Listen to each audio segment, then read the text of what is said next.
tichawina. Kwazi why apere. Makadi vazukuru vese muri muno. Apa ona zvichiteka pakugara. Hanzi apa munoona zvinoitika mukati mekugara mukurarama. Anango anokumbuka kuti Tasvo ampata afiti basi Tasvo achitatani. Vamwe vazhinji vanofungira kuti sekuru Tasvo anobata varoyi chete kana kuti vanoita zvekubvisa zvinhu chete.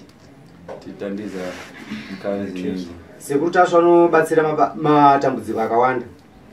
Apa tikayangana mukani idaima pamusikana impasa chisoni. Apa takada kutarisa nawo yakamira pamusikana inonzi Tsitsi. Wakadani musikana. Wakadi hako muzukuru musikana.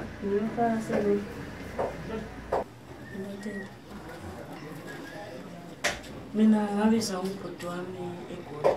Wathi ufuna ukubuya eGoli, ngasebenza eBulawayo. Wathi ufuna ukubuya eGoli. Hanzi inini ndakashedzwa namukoma wangu kuSouth Africa, inini ndaisenza muBulawayo. Saka akandibvunza kuti uda kuya kuSouth Africa here. Wathi ngibuza ngaleso sikhathi mina ngathi ngifuna ukubuya but indawo yokufikela angilayo. Paakandibvunza panguva iyoyo ndakati ndiri kuda kuya kuSouth Africa asi nzvimbo yekusvikira handina.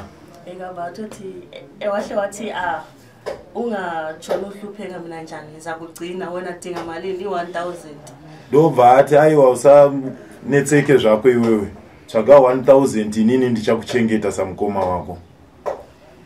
So sathi sifika kwaMphana safika kukuhle yena wadile kuzondithatha ngabe ngazothatha ubaba wangu waseseGoli ngaleso sikhathi. Ndakati ndichisvika ndakasvika zvakanaka asi haana kuzokwanisa kuya kuzonditora akadhileya iye mukoma wangu ndikauya ndikatorwa nababa vangu. Panguva yacho ipo papo baba vangu anga achiri kugara kuSouth Africa. So yena waseIlanda ntambama endlini kababa. Iye ndobva azouya kuzonditora manheru kumba kwababa.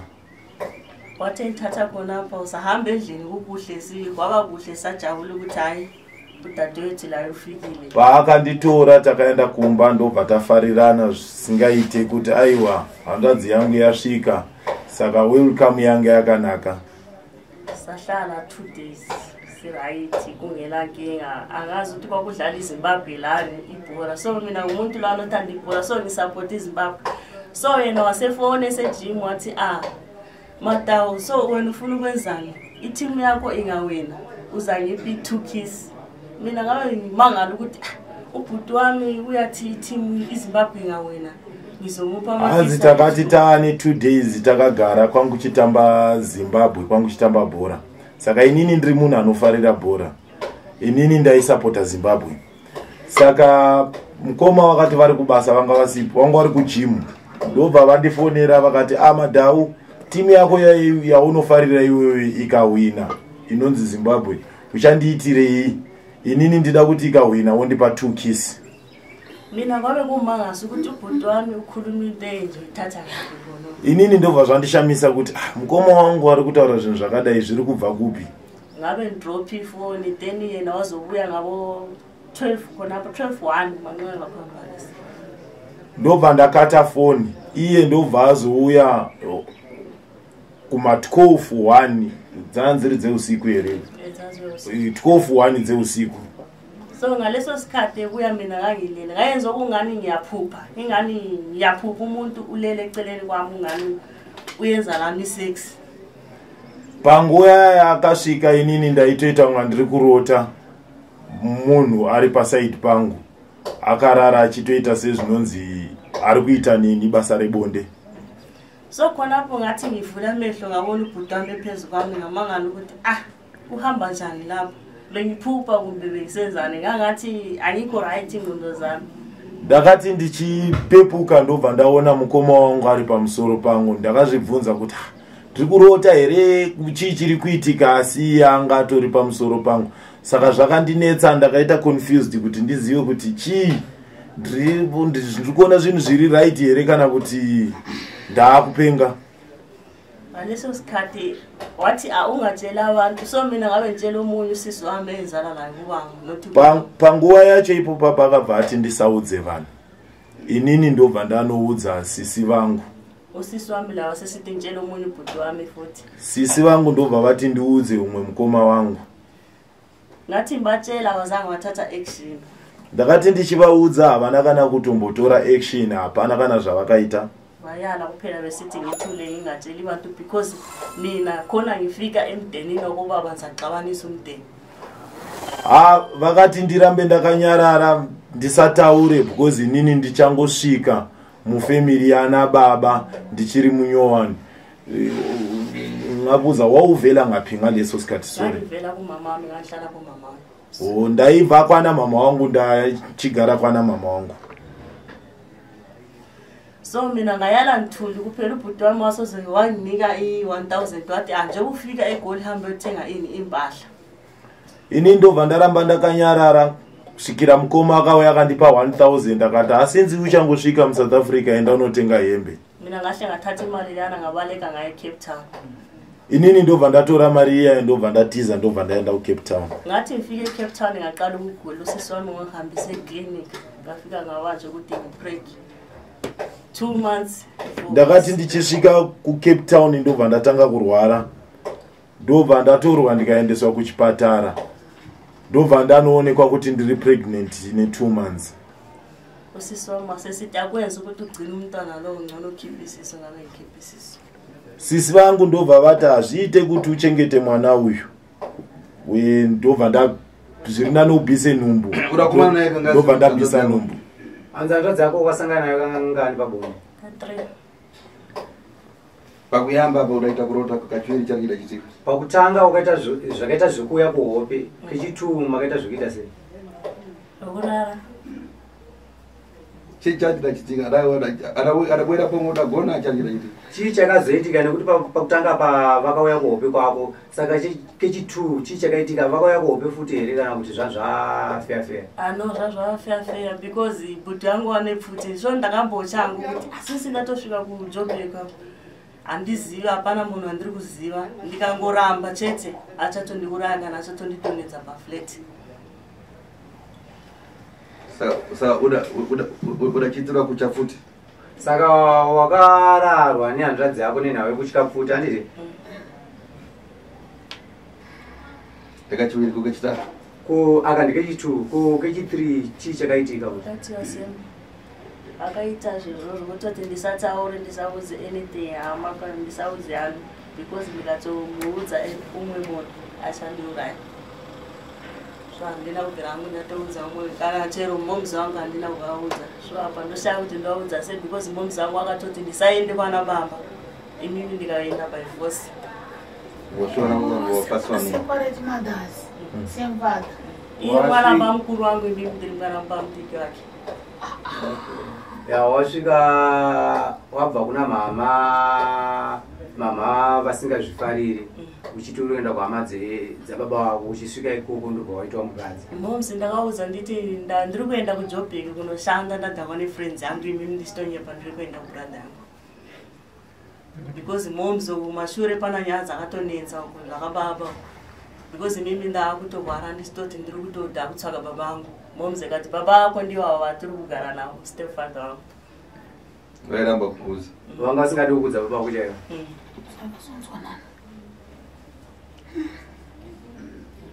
Masvika kuCape Town waenda kuchipatara nasisi ndobvaona kwanzi une pamuviri pane 2 months. Ndobva zvanzibvisa pamuviri. Ndobva zvaita sechikontinya from there. Ndakabva ndaenda kukansela, ngakansela ngaleso sikhathi. So ngathi ngikansela ngabuyisela endlini khona ngale. Bathi ngijike clinic, ngajike clinic. Ndakabva ndaenda kucounseling. Ndaenda kucounseling ndakasvika ndikapiwa counseling. After ndakanselwa ndobva zvanzi ndidzokere kuclinic, ndobva ndadzokera kuclinic. So from khonapo ngasemfonela ubaba wasesithi indaba leyo kumele njani ikhulunywe, so wena jika futhi ngaphi. Kubva ipapo ndakabva ndafonera baba ndobva wati nyaya inofana kutaurwa, iwewe dzoka futi kunoku kuJohannesburg. Ngathi ngifika khona ngale eGoli ubaba wahlathi indaba leyi sesiyikhulumile kudala uyithule siyichayelele phansi bahle baphela kanjani. Ndakati ndichisvika kuJohannesburg zvikanzi nababa nyaya itatu itaura, iwewe chirowera pasi usasataure nezvazvo because nyaya itatu itaura yapera, ndobva zvangopera zvakadaro.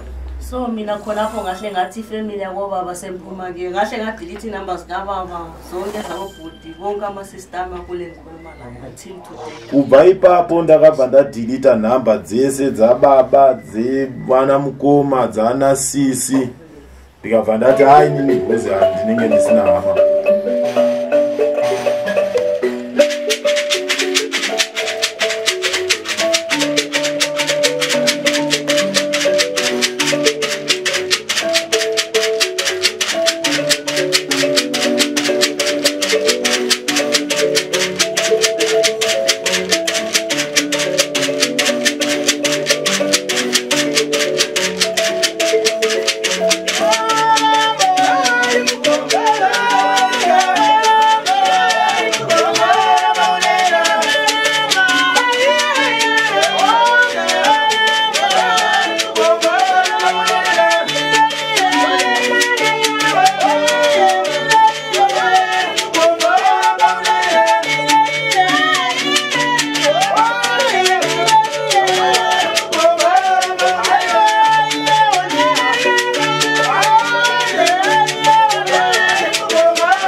Yeah, we know.